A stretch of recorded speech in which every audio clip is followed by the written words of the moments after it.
ఖమ్మం జిల్లా లింగంపల్లి గ్రామంలో ఒకే కుటుంబానికి చెందిన ముగ్గురుపై నలుగురు హత్యాయత్నం జరిగింది.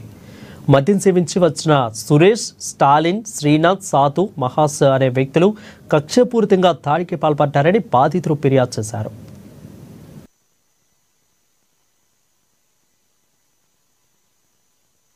నిన్న రాత్రి 8 గంటల సమయంలో ఆమె కుమారుడు ఉమ్మడి కిషోర్ లింగపాలెం బస్టాండ్ సమీపంలో హోటల్ వద్ద టీవీ చూస్తుండగా ఈ నలుగురు వ్యక్తులు అతన్ని బయటకు పిలిచి దాడి చేశారని అన్నారు పుల్లమ్మ. ఇక దాడిని ఆపేందుకు అక్కడకు వెళ్లిన కిషోర్ సోదరుడు ఉమ్మడి రవీందర్, మేనమామ సింగిపోగు రాంబాబులపై కూడా ఆ నలుగురు వ్యక్తులు దాడి చేసి గాయపరిచారు. ఇక తీవ్రంగా గాయపడిన కిషోర్ను వెంటనే సత్తుపల్లి ప్రభుత్వ ఆసుపత్రికి తరలించగా కిషోర్ కోమాలోకి వెళ్లడంతో వైద్యులు సూచనల మేరకు ఖమ్మం ఆరోగ్య హాస్పిటల్కు తీసుకెళ్లడం జరిగింది. ఇక కిషోర్ ఆరోగ్య పరిస్థితి విషమంగా ఉందని వైద్యులు చెబుతున్నారు. గతంలోనూ నలుగురు వ్యక్తులు తమ కొడుకులపై పలుమార్లు దాడికి యత్నించారని అన్నారు. ఇక ఘటనపై కేసు నమోదు చేసిన పోలీసులు దర్యాప్తు చేపట్టారు.